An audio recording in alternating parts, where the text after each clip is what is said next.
بلغني الآن فوضى عارمة بمكتب التصويت رقم 14 بغليل، جماعة تغزو تنيت عطا. نناشد السلطات المحلية أن يوقفوا عنا هذه المشاكل.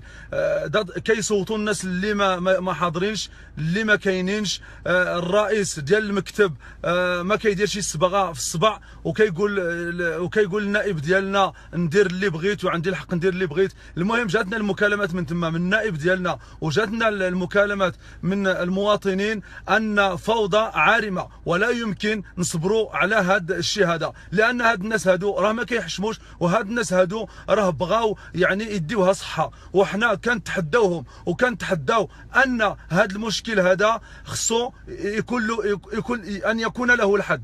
الله يجازيكم بخير. السلطات المحليه ديالنا خصكم توقفوا تما يعني بكثافه وتخرجوا الناس من القاعه، لان الناس تما راه كيديروا اللي بغاو، والتصويت راه بالنزاهه، وخصنا حنا النزاهه، وبغينا حنا النزاهه، وبغينا الناس نخليهم يديروا اللي بغاو. لكن هذا الاشكال هذا الله يجازيكم بخير راه ما يمكنش نخليوه هكذا. هذا يعني راه صيفط لي ميساج ادروات غوش، وراه ما يمكنش. انا بغيت نفضح هذا الشيء وما يمكنش نسكت على هذا الشيء.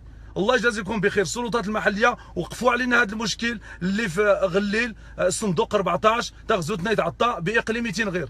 راه الفوضى تما والناس كيصوتوا، جا من هبه ودب، وربما غادي تلقاو حتى الاموات كيصوتوا تما. وهذا الرئيس هذا اللي كيتحدى النواب راه ماشي رئيس، هذا خصو يتبدل، او لا راه غادي نوقفوا هذا الصندوق هذا، وراه ما يمكنش يبقى الوضع كما هو.